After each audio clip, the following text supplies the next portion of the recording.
Hello everyone, स्वागत है आप सबका learning with Gautam YouTube channel में। तो आज के इस वीडियो हम करने वाले हैं बिहार बोर्ड की तरफ से जो ऑफिशियल मॉडल पेपर जारी किया गया था म्यूजिक का, यानी कि संगीत का, उसके आंसर की को। तो आप लोग वीडियो को अच्छे से और ध्यानपूर्वक और लास्ट तक जरूर देखिएगा, क्योंकि इसी से कई सारे क्वेश्चन आपको बोर्ड एग्जाम में भी सेम टू सेम देखने को मिल जाएगा। तो वीडियो को आप लोग लास्ट तक जरूर देखिएगा। तो चलिए शुरू करते हैं फर्स्ट क्वेश्चन से। और आप लोग को पता ही हुआ कि आपके एग्जाम में ऑब्जेक्टिव क्वेश्चन रहेंगे सिर्फ 70, और जिसमें से आपको बनाना कितने हैं, तो 70 में से कोई भी चूज करके आपको सिर्फ और सिर्फ 35 ही बनाना है, यानी कि 70 में से सिर्फ आपको 35 ही बनाना है। ठीक है, तो 35 नंबर इस तरह से आ जाएंगे, और आपका 70 नंबर का तो एग्जाम होगा, और 35 नंबर किस तरह से आएंगे, तो और क्या रहेगा, 20 गो क्वेश्चन रहेगा 2 नंबर वाला, जिसमें से कि आपको सिर्फ 10 बनाना है। और 10 को जो क्वेश्चन है, ये हर एक क्वेश्चन 2 नंबर का रहेगा, यानी कितने हो गए, 10 × 2 20 हो गया, तो 35 और 20 कितना हो गया, तो 55 हो गया। और उसके बाद 6 क्वेश्चन जो रहेंगे आपके वो 5 नंबर के रहेंगे, जिसमें से कि आपको सिर्फ 3 बनाना है। तो 55 और ये हर एक क्वेश्चन 5 नंबर का रहेगा, यानी 5 × 3 15 हो गया। तो 55 + 15 कितना हो गया, तो 70 हो गया, यानी 70 नंबर के क्वेश्चन इस तरह से आपके एग्जाम में पूछे जाएंगे। ये समझ गए आप लोग ना। तो आज के इस वीडियो में ऑब्जेक्टिव क्वेश्चन को डिस्कस कर लेते हैं, और नेक्स्ट वीडियो में इसके क्या कहते हैं, लघु उत्तरीय प्रश्न और दीर्घ उत्तरीय प्रश्न को डिस्कस करेंगे। ठीक है, तो चलिए शुरू करते हैं आज के इस वीडियो को। और फर्स्ट नंबर क्वेश्चन है हमारा कि 3 ताल में कितनी तालियां होती है। तो आप लोगों को पता ही होगा कि 3 ताल में 3 ही तालियां होती है, यानी कि ऑप्शन नंबर बी हो जाएगा। नेक्स्ट क्वेश्चन है कि राग मलकौस किस ठाट के अंतर्गत आता है। तो राग मलकौस जो है ये भैरवी ठाट के अंतर्गत आता है, यानी कि ऑप्शन नंबर बी हो जाएगा इसका। आप लोगों के पास इसका पीडीएफ होगा ही, और जिन लोगों के पास इसका पीडीएफ नहीं होगा वो लोग नीचे डिस्क्रिप्शन बॉक्स में व्हाट्सएप ग्रुप जो होगा लिंक उसका, वहां पे जुड़ जाइएगा, और व्हाट्सएप ग्रुप पे आप लोग मैसेज कर दीजिएगा, या फिर अगर आप लोग चाहें तो व्हाट्सएप ग्रुप पे मेरा नंबर होगा, उस पर भी आप लोग व्हाट्सएप मैसेज कर दीजिएगा, तो इसका पीडीएफ भी आप लोग को मिल जाएगा। नहीं तो आप लोगों के पास ये तो पीडीएफ होगा ही। ठीक है, चलिए अगला क्वेश्चन करते हैं। और नेक्स्ट क्वेश्चन है हमारा कि मियां तानसेन ने किस राग की रचना की थी। तो मियां मल्हार की रचना की थी मियां तानसेन ने, यानी कि ऑप्शन नंबर ए हो जाएगा। अगला क्वेश्चन है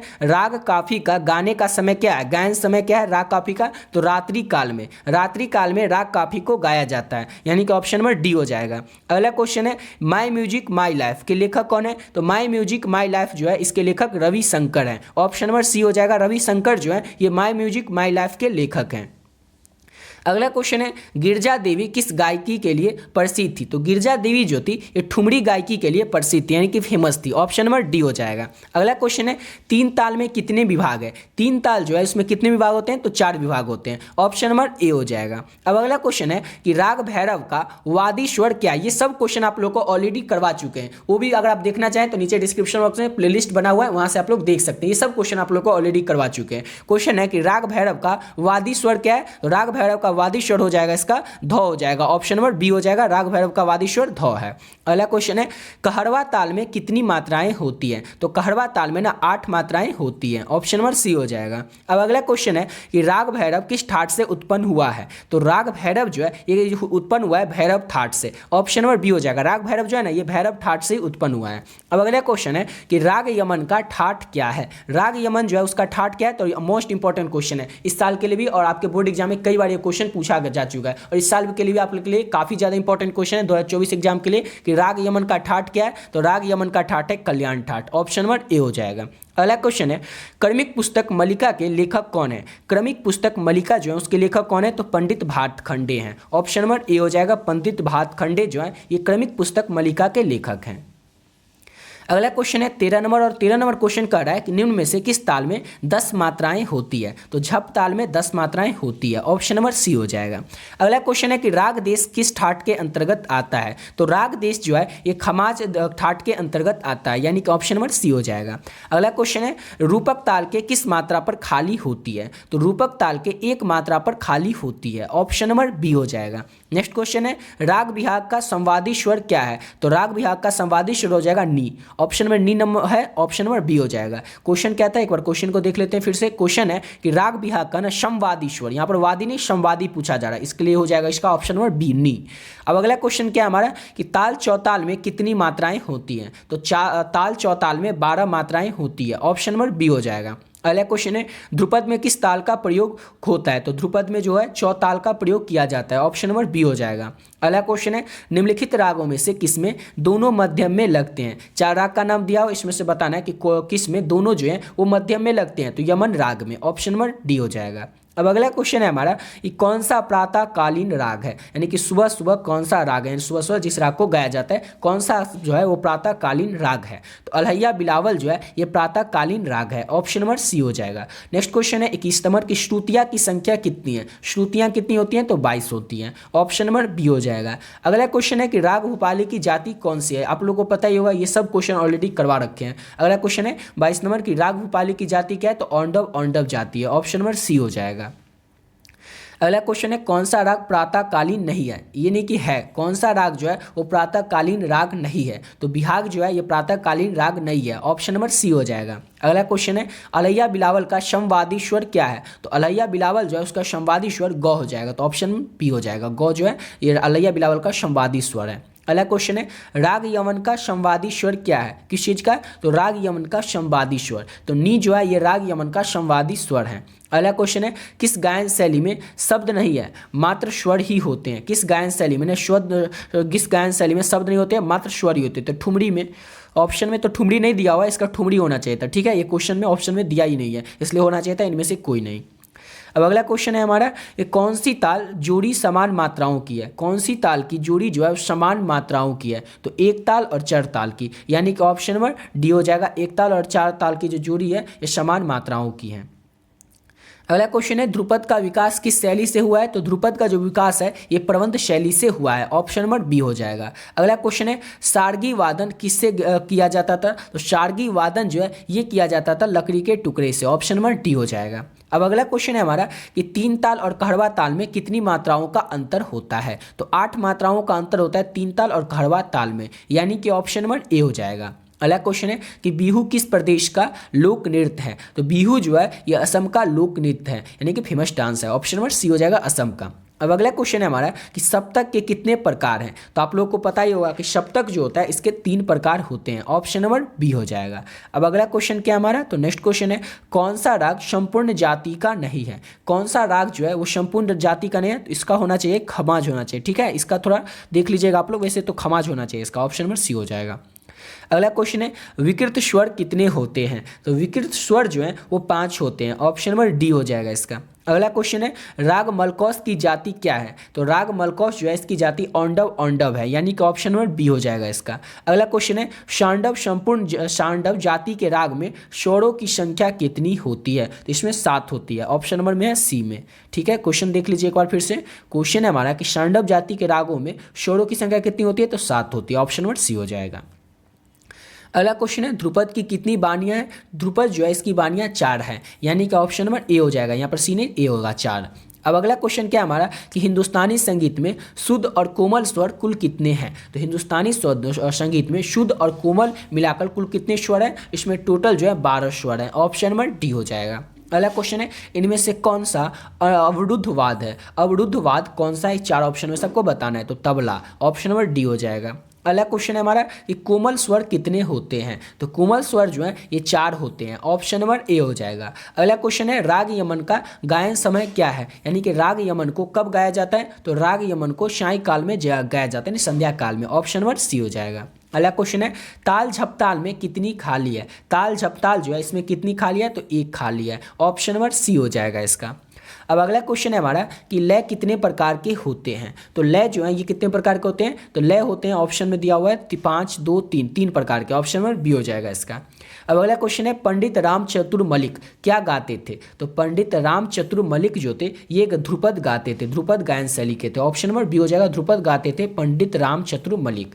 अगला क्वेश्चन है राग काफी में कितने कोमल स्वर लगते हैं, तो राग काफी जो होता है उसमें 2 कोमल स्वर लगते हैं, यानी कि ऑप्शन नंबर ए हो जाएगा। अगला क्वेश्चन है एक ताल में कितने विभाग हैं, तो एक ताल में ना 6 विभाग हैं, ऑप्शन में देखते हैं 6 कहाँ पे है, तो ऑप्शन नंबर बी हो जाएगा, एक ताल में 6 विभाग हैं।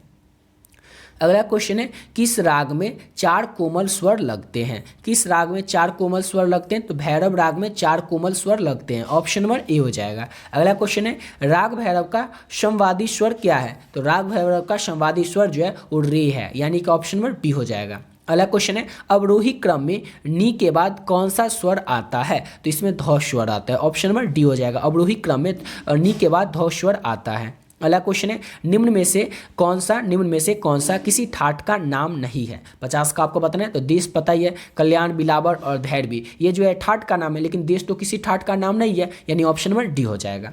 अगला क्वेश्चन है भारत में कितनी संगीत पद्धतियां हैं। तो भारत में 3 संगीत पद्धतियां हैं, ऑप्शन नंबर ए हो जाएगा। अगला क्वेश्चन है कर्नाट संगीत में कितने ताल हैं। तो आप लोग को पता ही होगा कि कर्नाट संगीत जो है उसमें 7 ताल हैं, यानी कि ऑप्शन नंबर बी हो जाएगा इसका 7। और ये सब क्वेश्चन आप लोग को ऑलरेडी करवा चुके हैं। अगला क्वेश्चन है हमारा कि पंडित शिव कुमार शर्मा कौन सा वाद बजाते थे। तो पंडित शिव कुमार शर्मा जो थे वो संतूर वादक थे, यानी कि ऑप्शन नंबर सी हो जाएगा, पंडित शिव कुमार शर्मा संतूर बजाते थे। अगला क्वेश्चन है पंडित विष्णु दिगंबर पुष्कर किस संगीत घराने के प्रतिनिधि हैं। तो पंडित विष्णु दिगंबर पुष्कर जो हैं ये हैं, ऑप्शन नंबर डी हो जाएगा, ग्वालियर घराने के प्रतिनिधि, यानी ऑप्शन नंबर डी हो जाएगा। अगला क्वेश्चन है निम्न में से, यानी कि 4 ऑप्शन में से कौन शास्त्रीय संगीत की एक शैली है। तो शास्त्रीय संगीत की शैली हो जाएगा इसका, और ठुमरी तो है, भजन भी है, टप्पा भी है, और इसका हो जाएगा किन में से कौन एक शास्त्रीय संगीत की शैली है ना, तो ख्याल हो जाएगा। ठीक है, ऑप्शन नंबर ए हो जाएगा इसका, ऑप्शन ए हो, या फिर भजन भी होना चाहिए था। इसका आप लोग देख लीजिएगा, ठीक है, एक 55 का आप लोग देख लीजिएगा।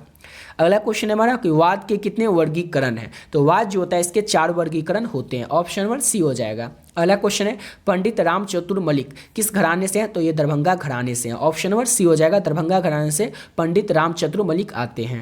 अगला क्वेश्चन है 100 मौ की अनुदान संख्या कितनी है। तो 100 मौ की अनुदान संख्या जो है वो हो जाएगा ऑप्शन नंबर सी 240 से 320 के बीच में। अगला क्वेश्चन है पंडित समता प्रसाद का उपनाम क्या था। तो पंडित समता प्रसाद जो थे उनका उपनाम गुदई महाराज था, ऑप्शन नंबर सी हो जाएगा, पंडित समता प्रसाद का उपनाम गुदई महाराज था, ऑप्शन नंबर सी हो जाएगा। अगला क्वेश्चन है राग बिलावल में कितने शुद्ध स्वर लगते हैं। तो राग बिलावल जो होता है उसमें 7 शुद्ध स्वर लगते हैं, ऑप्शन नंबर ए हो जाएगा। अगला क्वेश्चन है गीत गोविंद काव्य के रचयिता कौन है। तो गीत गोविंद काव्य के रचयिता इसके ऑप्शन हो जाएगा पंडित जयदेव हैं। गीत गोविंद काव्य जो है इसके रचयिता पंडित जयदेव हैं। अगला क्वेश्चन है किस गायन शैली के लिए ताल दीप चंदी उपयुक्त है। किस गायन शैली के लिए। तो ऑप्शन नंबर बी हो जाएगा, ठुमरी के लिए। अब अगला क्वेश्चन करते हैं, और अगला क्वेश्चन है हमारा 63 नंबर कि पंडित सारंग देव किस ग्रंथ के रचयिता हैं। तो पंडित सारंग देव जो है इस संगीत रत्नाकर ग्रंथ के रचयिता हैं, यानी ऑप्शन नंबर बी हो जाएगा। अगला क्वेश्चन है झपताल किस मात्रा पर तीसरी ताली आती है। झपताल की किस मात्रा पर तीसरी ताली आती है। तो 9वीं मात्रा पर, ऑप्शन नंबर में नहीं है, 9वीं। झपताल की किस मात्रा पर तीसरी ताली आती है। तो 9वीं मात्रा पर, इस ऑप्शन नंबर नहीं है, लेकिन आप लोग याद रखिएगा 9वीं मात्रा पर। अब अगला क्वेश्चन है पंडित हरिप्रसाद चौरसिया का वाद क्या है। तो पंडित हरिप्रसाद चौरसिया जो उनका वाद, यानी कि वो कौन सा वाद्य यंत्र बजाते थे। तो बांसुरी वादक थे, ऑप्शन नंबर सी हो जाएगा, बांसुरी। अब अगला क्वेश्चन क्या है हमारा। तो 66 नंबर क्वेश्चन है कि किस राग में शुद्ध तथा कोमल दोनों निषाद लगते हैं। तो इस देश में तो नहीं, इसमें इनमें से कोई में नहीं। किस राग में शुद्ध तथा कोमल दोनों निषाद लगते हैं। तो इनमें से कोई में नहीं। देखिए जितना क्वेश्चन बता रहे हैं सब क्वेश्चन आपके आने वाले बोर्ड एग्जाम के लिए काफ़ी ज़्यादा इंपॉर्टेंट था। सब क्वेश्चन को आप लोग अच्छे से देखिएगा, ठीक है। और जितना क्वेश्चन है ना इसको अगर कर लेते तो इसी में से 5 से 7 क्वेश्चन तो आपको बोर्ड एग्जाम में देखने को मिल ही जाएगा, क्योंकि इसी में से हर एक साल सेम टू सेम क्वेश्चन 5 से 7 ऑब्जेक्टिव रहते ही हैं। और सब्जेक्टिव की बात करें तो सब्जेक्टिव में 20 क्वेश्चन रहते हैं, जिसमें से कि आपको बनाना रहता है 10 में से अगर आप लोग जितने 20 क्वेश्चन रहते हैं आपके ये मॉडल पेपर में दिया हुआ है 20 को कर लेते हैं, इसी में से 3 से 4 क्वेश्चन जो है 3 से 4 question same to same question 20 में से ही आपको 3-4 देखने को मिल जाएगा। और आपको बनाना कितना है, सिर्फ 10 बनाना है। और उसके लिए सब्जेक्टिव क्वेश्चन भी आप लोगों को करवा ही रहे हैं। अभी तक 1 या 2 वीडियो अपलोड हुआ है सब्जेक्टिव का, और भी वीडियो अपलोड होगा। अगर आप लोग उस सब वीडियो को देख लेते हैं तो आप लोगों का सब्जेक्टिव ऑब्जेक्टिव सब आज कंप्लीट हो जाएगा। और आपके म्यूजिक यानी संगीत सब्जेक्ट जो उसमें अच्छे नंबर आएंगे। तो आप लोग वीडियो को अच्छे से ध्यानपूर्वक और लास्ट तक देखिएगा, जो वीडियो आप लोग को बताते चलते हैं उसको, ठीक है। तो चलिए अब अगला क्वेश्चन करते हैं। तो अगला क्वेश्चन है 68 नंबर कि राग बिहाग का ठाट क्या है। तो राग बिहाग जो इसका ठाट बिलावल होगा, ऑप्शन नंबर ए हो जाएगा। अगला क्वेश्चन है बिहार की सुप्रसिद्ध लोक गायिका कौन है। तो पता ही है शारदा सिन्हा है। यहाँ कहाँ पे ऑप्शन नंबर सी हो जाएगा, विदुषी शारदा सिन्हा। और लास्ट क्वेश्चन क्या हमारा कि उस्ताद बड़े गुलाम अली खां का घराना कौन सा है। तो उस्ताद बड़े गुलाम अली खां का जो घराना है वो पटियाला घराने से है, ऑप्शन नंबर बी हो जाएगा। एक बार सब्जेक्टिव क्वेश्चन सिर्फ इसमें देख लेते हैं, ठीक है, और नेक्स्ट वीडियो में इसका आंसर करेंगे। देखिए संगीत की परिभाषा दे, ये क्वेश्चन आप लोग को सब्जेक्टिव क्वेश्चन जो करवाए थे उसका फर्स्ट क्वेश्चन भी हमारा यही था, उसमें भी यही करवाए थे।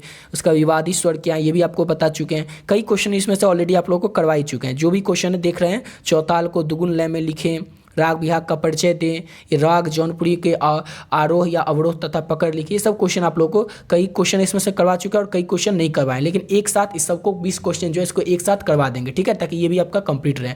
उसके बाद दीर्घ उत्तरीय प्रश्न देख लीजिए, इस तरह के रहेंगे और जिसमें कि 6 रहेंगे, जिसमें से कि आपको 3 बनाना है, ठीक है। ये सब क्वेश्चन रहेगा आपके 5 नंबर में और ये सब क्वेश्चन रहेंगे 2 नंबर में। सिंपल सा क्वेश्चन आता है, आप लोग बना लीजिएगा, ठीक है। तो चलिए मिलते हैं नेक्स्ट वीडियो में नए वीडियो के साथ।